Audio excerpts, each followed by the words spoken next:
Boa tarde, eu sou o Frei Luciano, sou cofundador da Comunidade Figueira, fundada por José Trigueirinho Neto, e já há alguns anos tenho desenvolvido alguns conteúdos, algumas palestras públicas para colaborar com o despertar e com a expansão da nossa consciência num tempo tão complexo que vivemos, para que possamos ter uma outra perspectiva sobre alguns assuntos e eventualmente seguir a nossa busca e a nossa experiência humana de uma maneira mais segura e mais harmoniosa.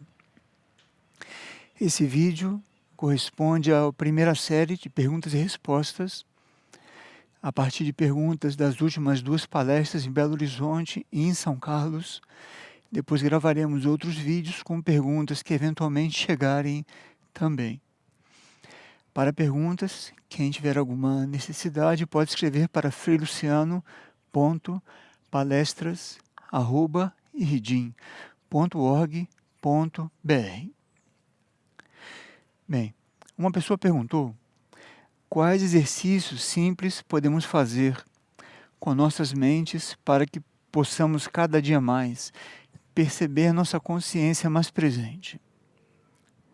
Vejam, nós estamos num tempo, como humanidade, como planeta, onde não parece muito mais importante do que nós assumirmos uma certa posição, fazer exercícios. Ou seja, não se trata muito mais de ter uma prática, um horário, um exercício, alguma estratégia, com horário marcado ou no momento que nós nos recordamos, mas sim realmente nós tentarmos concentrar a nossa consciência para viver um processo pleno. E que tudo que faça parte dessa experiência esteja dentro do contexto que nós estamos desenvolvendo em nossa consciência, em nossa busca. Para evitar que de repente, façamos um exercício, nos concentramos, não? Focamos em alguma situação, em alguma frase, ou em alguma cor, ou em alguma imagem, mas isso de todo não vai nos transformar. O caminho mais rápido para tudo isso é assumir que a nossa vida é o nosso exercício, então concentrar a nossa vida no que estiver acontecendo, no essencial, no que realmente coincidir com as nossas prioridades, e ali vamos, pouco a pouco, sentindo que essa concentração no presente vai emergir muito naturalmente. E uma pessoa pergunta, em situações de vida que às vezes não queremos enfrentar por alguma razão, é prudente deixá-las um pouco de lado para outro ciclo? Voltar com uma outra energia para ordená-las? Vejam, aqui a chave para essa pergunta é quando não queremos enfrentar por alguma razão. Então, uma pergunta que daria margem para algumas reflexões, vamos a ter em 2 pontos. Primeiro, tudo que nos acontece ou porque nós mesmos geramos aquilo, ou porque vem ao nosso encontro, porque é parte do nosso aprendizado, é parte do nosso caminho, e necessitamos estar diante disso para ali, nessa interação, nesse amadurecimento, desenvolver um pouco mais a consciência e tomar algumas decisões. Então, quando algo se apresenta e nós evitamos enfrentar, isso não parece uma atitude madura e consciente de um certo ponto de vista, porque é como postergar e desorganizar essa condução invisível que a própria vida traz, não? Que apresenta para nós o que nós necessitamos a cada dia e temos que estar nessa convicção. Não? E distinto disso é quando nós percebemos que alguma situação não é momento de tratar com ela, não é momento naquele ciclo de lidar com aquela situação, então colocamos aquilo em stand-by, aquilo fica guardando um pouco, para no momento oportuno tratarmos. Então aqui entra um elemento muito importante, que é 2 elementos. Primeiro, que é a sinceridade consigo mesmo, para perceber se estou fugindo de algo, ou se eu estou discernindo que não é momento de viver aquilo, não, ser bem sincero. E a outra é eu discernir se é momento ou não, em que profundidade de tratar de alguma situação. Isso cada um precisa exercitar e se perguntar e fazer a sua experiência. E alguém pergunta e menciona o seguinte: estou com o hormônio da paratireoide muito elevado, o que tenho que trabalhar em mim para auxiliar nesse desequilíbrio? Simbolicamente, essa situação da paratireoide trabalha com a fixação do cálcio, não? Então, na vida simbólica, podemos ler essa situação como uma necessidade de você consolidar a sua estrutura, aquilo que lhe dá possibilidade de estar bem ancorada no seu corpo e na sua experiência atual. Em outras palavras, em sua encarnação. Então, revise na sua consciência como está a sua adesão e a sua fidelidade, sua persistência, sua coerência diante dos valores, princípios, aquilo que você crê, que são as bases para a sua vida e que necessitam se consolidar para que você esteja bem, não? Então, quando essa glândula trabalha além da medida, ela pode estar sinalizando que a sua consciência como um todo, incluindo sua consciência corporal, está tentando consolidar a sua estrutura para poder, enfim, viver a experiência de uma maneira bem organizada e bem firme. Por outro lado, são duas reflexões complementares. Você pode também refletir se você está tendo alguma tendência à cristalização, não? Porque também o excesso ou a tendência a cristalizar-se em ideias, o apego aos sentimentos, às situações, a pessoas, ao passado, ou muitas expectativas, isso pode também sobreestimular essa situação e aí ativar essa tendência de cristalização que essa glândula representa através do assunto do cálcio. Sim. Quando temos dificuldade em entender o nosso intelecto, nós estamos ausentes. Vejam, é muito importante nós aceitarmos a realidade de que a nossa mente, o nosso intelecto, ela existe em muitos níveis, ela tem muitos subplanos dentro dela mesma e ela é complexa. Ela é complexa pela própria natureza do processo racional, analítico, não? E um dos lados do cérebro, o processo intuitivo, abstrato, tudo isso compõe, isso nós chamamos de intelecto. Então, o que pode estar acontecendo é que essas duas regiões, mais intuitivas e racionais pensantes, elas podem estar lutando entre si e a sua parte mais consciente, racional, analítica, está tentando, além da medida, segurar, cristalizar e limitar algo que eventualmente não é exatamente um conceito ou uma definição, mas é algo mais amplo. Porque a mente também é uma ponte, não é como um canal, uma laje para você vislumbrar algo que está nos andares superiores da sua própria consciência. Então reflita como anda o equilíbrio entre a sua intuição e o seu intelecto mais concreto, sua mente pensante, seu processo analítico e veja se isso ajuda de alguma maneira. Uma outra pergunta: qual a relação entre a respiração e estar presente no momento presente? É uma pergunta importante porque nós menosprezamos algo que é inato à nossa natureza, que é a nossa respiração. Nós, em geral, não somos conscientes da respiração, tampouco devemos conduzir ou controlar essa respiração, a não ser com um acompanhamento muito específico e muito maduro nesse sentido. Porém, se nós começamos simplesmente a observar a nossa respiração, vamos perceber que o nosso ritmo interno ele começa a interagir com o ritmo do entorno, não o entorno dos fatos, o entorno dos acontecimentos, com a vida, com o pulsar que a própria vida tem, com a natureza, com a expressão da natureza. Então, quando começamos a observar a respiração, naturalmente a respiração se amplia, começa a se acalmar um pouco, e nesse sentido, então, nós damos uma condição para que a nossa própria consciência esteja um pouco mais presente, porque ela começa a interagir com esses demais ritmos, e isso é uma outra maneira de sentir o estar presente no momento presente, ou seja, que o nosso ritmo, através da respiração, está interagindo com todo esse ritmo da natureza. Isso sim colabora muito com essa situação de nós buscarmos nos concentrar no momento presente.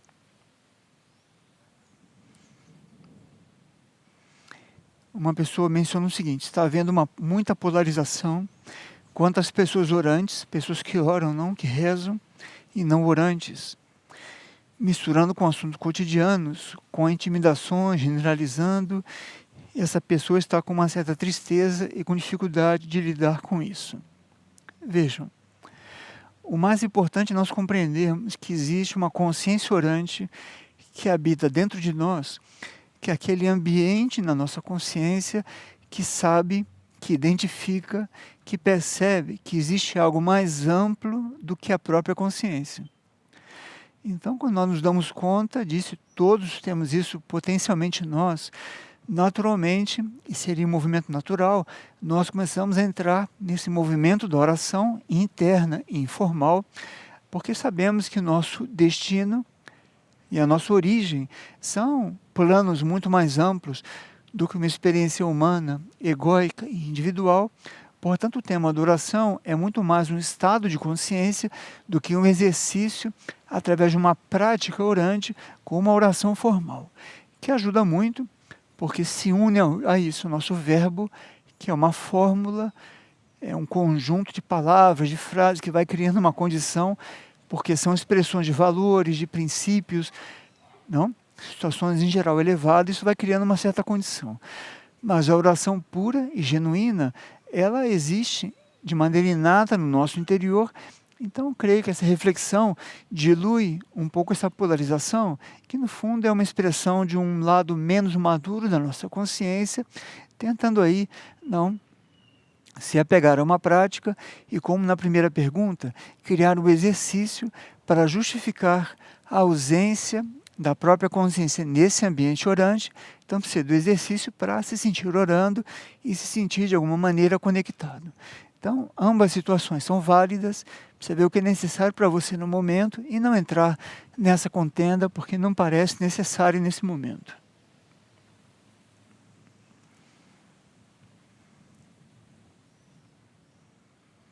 Uma pessoa pergunta se poderia tocar no tema da mentira, a falta de transparência e o não estar presentes. Vejam, esse é um ponto muito importante, porque socialmente nós muitas vezes somos levados ou quase pressionados mesmo, a manifestar um certo padrão, e digo socialmente, naquele círculo ou aquele anel de interação social que nós temos, seja no ambiente onde moramos, seja no ambiente escolar, profissional, enfim, político, seja qual for. Então nós somos levados a ter um tipo, não, um estereótipo de conduta. Isso muitas vezes pode começar a criar um desvio de conduta importante que nós chamamos de hipocrisia, não? De nós aparentarmos uma coisa ou queremos aparecer uma coisa, ou para agradar aquele círculo ou aqueles círculos, ou para não criar alguma situação por nós não conseguirmos expressar o que nós somos internamente primeiro e naturalmente, seguindo um princípio de educação, de respeito, de anonimato, não? Para que essa interação toda seja harmoniosa, simples e muito fluida. Então, a mentira, a falta de transparência, elas nascem, no fundo, quando nós não temos claro ainda os princípios superiores da consciência humana, e baseados nesses princípios profundos, sabemos que também manifestar algo que eventualmente não é perfeito, não é ainda o melhor, até na expectativa do outro, mas que é o que nós podemos expressar. Então, ser o melhor que nós podemos, ser e fazer sempre o melhor que nós podemos ser e podemos fazer, isso vai da mão de nós temos que ter muita humildade, muita honestidade conosco mesmos, não? E não temer o julgamento alheio, a crítica. E eu sei que socialmente isso não é muito simples, porque existe uma pressão em muitos níveis e às vezes nós nos sentimos contra a corrente ao tentarmos expressar essa sinceridade. Porém, esse fortalecimento dentro de nós, de valores, de tudo isso, é o que nós chamamos de formação e consolidação do caráter e da personalidade integrada. Então, o mais importante é nós sermos honestos conosco mesmos, e temos um parâmetro de princípios elevados, e aí, espelhando aquilo que para nós é um princípio elevado e o que é uma tônica da experiência humana com um princípio elevado, nós vamos aí medindo a distância entre isso, vamos nos tornando um pouco mais humildes, mais simples e vamos evitando toda essa situação da mentira e da falta de transparência. Então, uma pergunta muito importante, nós temos que vigiar muito esse aspecto da mentira, da hipocrisia, das segundas intenções, de que as nossas ambições passem por cima de nossos princípios, porque isso o único que faz é ferir a nós mesmos, que a uma certa altura nos sentimos vazios e sem uma base consistente para enfrentar as situações da vida que vêm, não como um confronto, mas vêm para nos fazer amadurecer, para consolidar esse caráter e sermos uma célula na experiência humana construtiva e evolutiva. E aqui alguém pergunta: como voltar ao estado de presença quando estamos em provas internas profundas? Se podemos aprofundar nesse tema das provas. As provas nada mais são do que uma oportunidade e até mesmo um dever nosso e uma necessidade de estarmos diante de algo que vai ali exercitar ou vai determinar, ou por que não, obrigar que eu coloque em prática, que eu viva aquilo que eu acho que eu estou vivendo, ou aquilo que eu digo que eu acredito, ou aquilo que eu penso e aquilo que eu sinto. Então, provas internas, elas são um processo absolutamente natural. Não? São aqueles limiares de estado de consciência onde a nossa sensação de tensão, ela aumenta porque tudo em nós parece estar esticando para que nós possamos dar um passo. Não? Se observamos, não, como vamos caminhar, como nós caminhamos? Nós nos desequilibramos e começamos a caminhar. Não é certo? Nós desequilibramos e começamos a dar um passo depois do outro, e isso é o caminhar. Assim é com a vida. As situações vão acontecendo, cria uma tensão de um passo para o outro e aquilo vai acontecendo. Não necessitamos de forma alguma dramatizar sobre isso. Acontece que quando nós ingressamos com duas situações dos nossos corpos sutis, a saber, o corpo emocional, que tem uma tendência de amplificar bastante e dramatizar o que acontece, e o corpo mental que interpreta aquilo, ou baseado em alguma expectativa, ou baseado na experiência de alguém. Mas, como dizia antes, o que quer que aconteça nos diz respeito. Então, dentro de tudo, existe um aprendizado a ser vivido.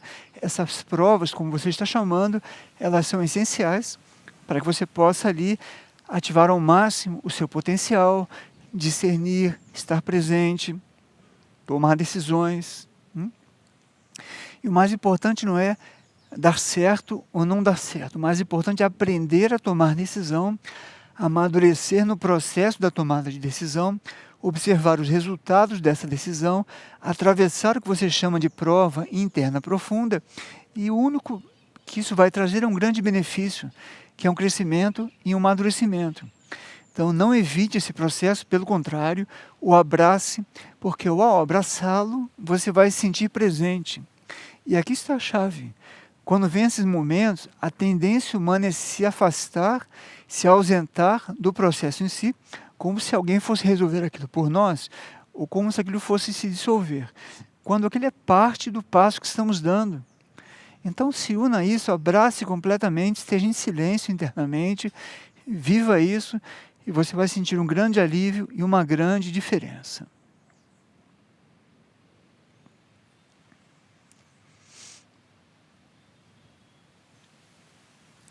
Uma pergunta interessante, alguém pergunta o seguinte: o autista está presente ou ausente nisso que chamamos de realidade do momento presente? Bem, é uma pergunta complexa, então não vamos aprofundar no tema do autismo. Podemos até fazer uma palestra algum dia sobre isso, que é algo bem específico e que não deve ser tratado superficialmente. Mas vou responder para deixar já aqui um caminho aberto. Não?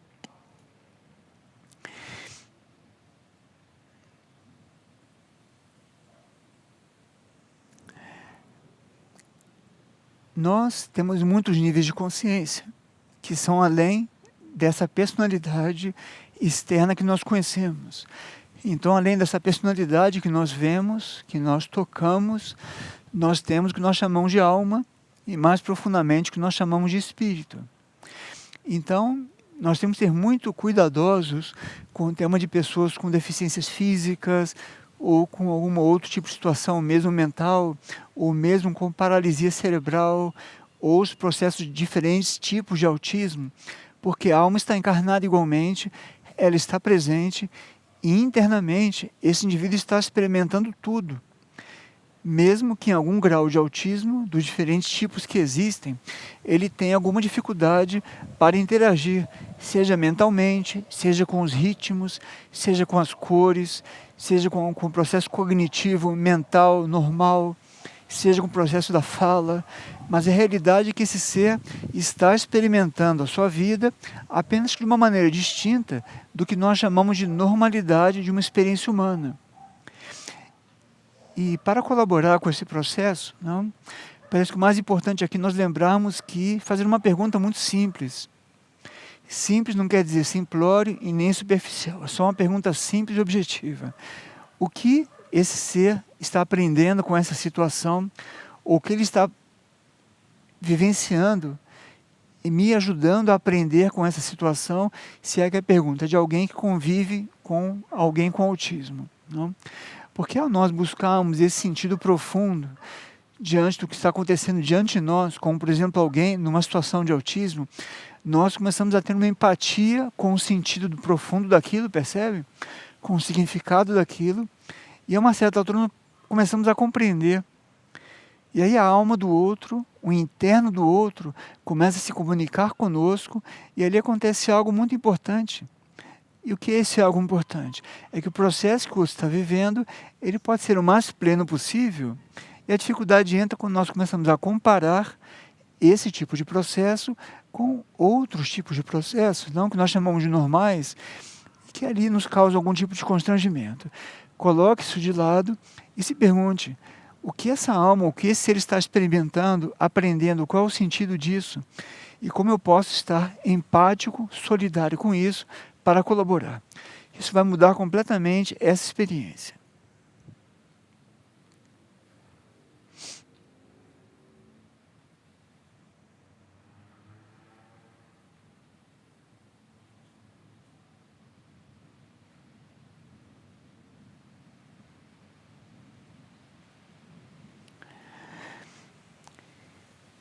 Se existe algum exercício para auxiliar na não distração.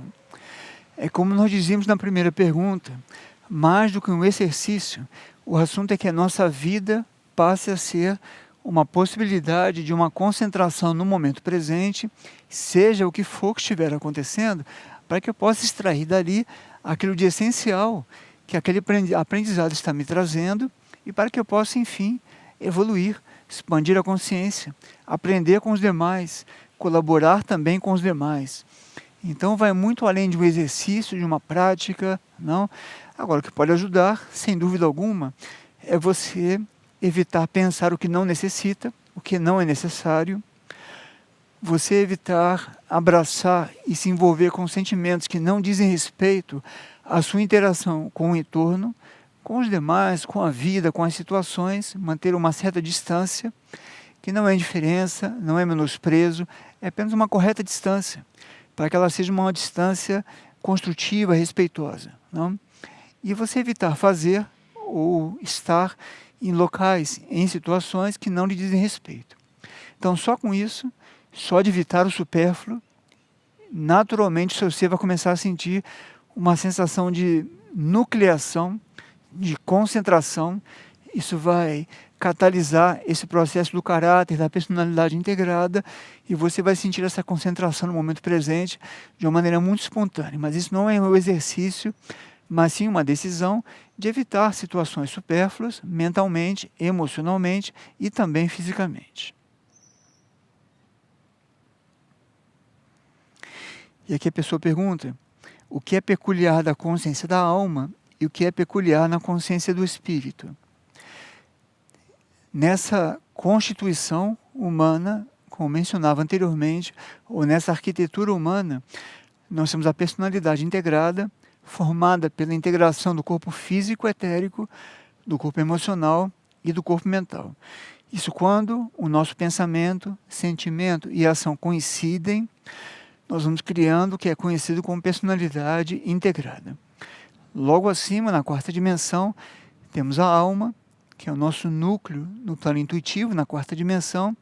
Depois temos a quinta, a sexta dimensão e o espírito, como também é chamado, na sétima dimensão.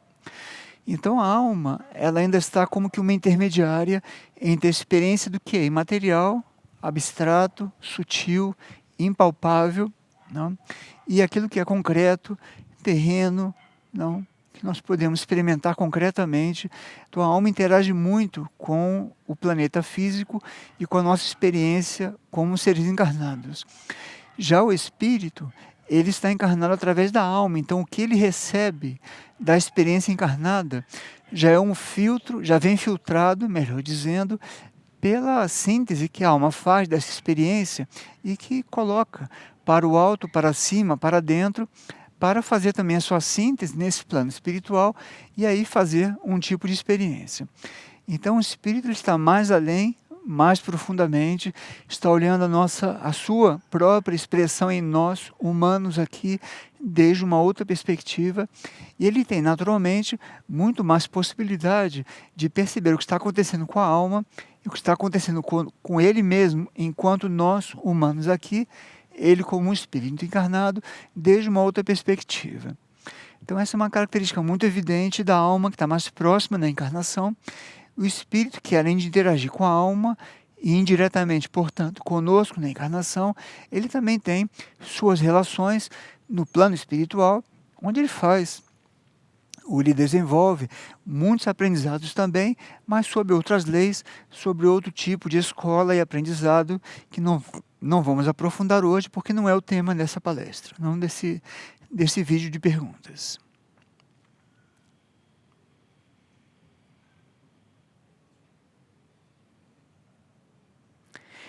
E uma pessoa pergunta, o que quer dizer, seja feita a tua vontade e não a minha?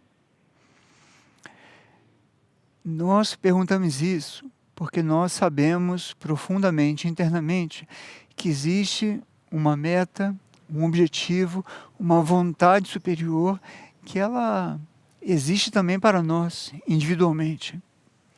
Então fomos criados com um pensamento na criação, em Deus, como cada um puder compreender, e estamos aqui ao longo das vidas, ao longo das encarnações, para podermos ir amadurecendo essa vontade superior, que também inclui esse próprio processo do amadurecimento e da experiência.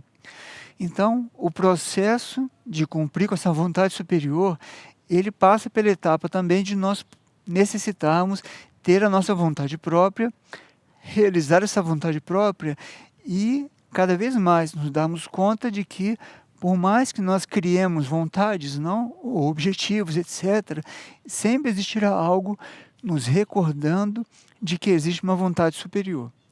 Então a pergunta corresponde a um certo grau evolutivo, onde nós já sabemos que necessitamos parar de fazer experiências, eventualmente, ou começar a fazer menos experiências e já fazer uma oferta um pouco mais consistente para que se cumpra essa vontade mais ampla e que isso não parta de nós, humanamente, ou por alguma ilusão, ou por alguma pressão externa, ou por algum objetivo puramente humano, mas sim que nós realmente sentindo essa vontade, que é uma energia, não, algo que nos atrai profundamente, é como um chamado interno muito poderoso.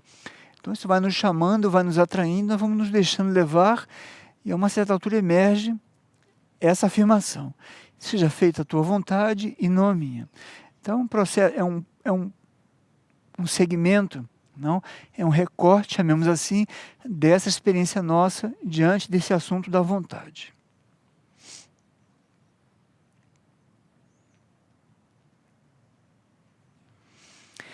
O estado atual do mundo não ajuda no discernimento, na tomada de decisão e etc. Que mensagem poderia dar para os jovens? é muito importante nós não abordarmos essa situação como num princípio de vitimismo. Como se essas gerações, não, últimos 30, 40 anos, fosse de alguma maneira vitimista de uma sociedade que está vivendo como está vivendo e que, portanto, dificulta tanto o tema das perspectivas, do discernimento, da tomada de decisões, etc.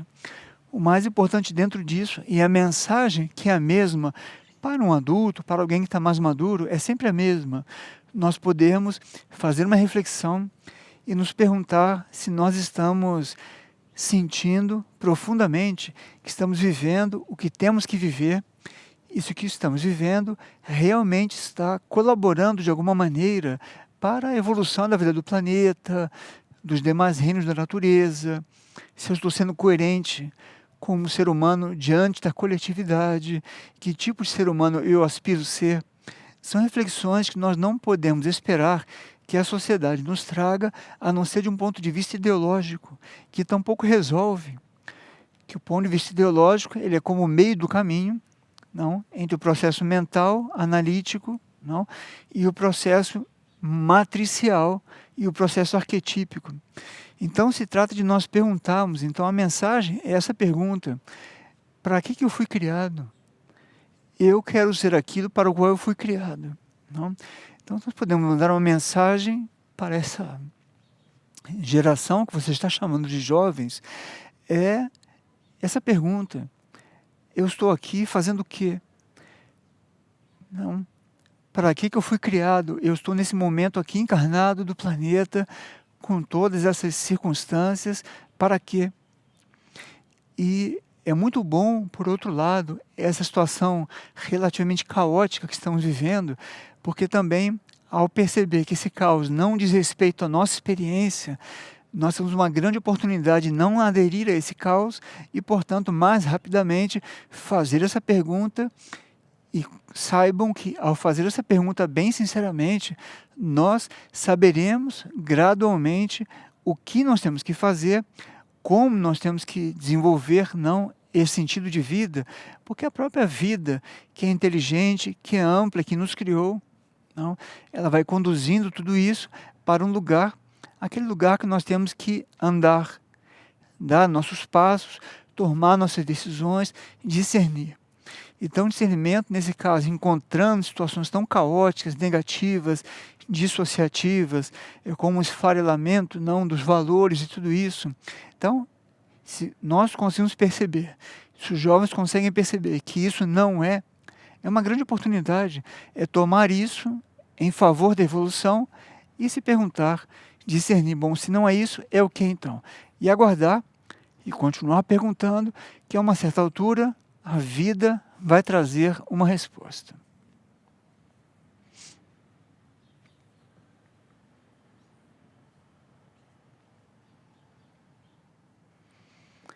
Muito bem.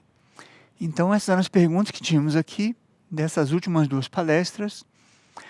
Vamos fazer uma palestra em São Paulo, intitulada Quando o Vento Soprar, Como Estarão as Velas? É uma palestra que vai se dedicar ao nosso preparo para estarmos numa tensão positiva, para que tudo que nos aconteça encontre nossa embarcação, é uma linguagem simbólica, preparada para navegar no mar da vida, transitar em diferentes contextos e poder de maneira madura, não? Enfim, transitar nessa experiência humana da maneira mais construtiva e evolutiva possível. Então, lhes aguardamos, será dia 14 de março, gravado em São Paulo, com transmissão ao vivo. E aqueles que tiverem perguntas, de novo, podem escrever para freiluciano.palestras@irdim.org.br e na medida que formos reunindo perguntas, gravaremos o segundo vídeo, perguntas e respostas número 2, e aí vamos seguir desenvolvendo esses temas. Então, muito obrigado e até a próxima.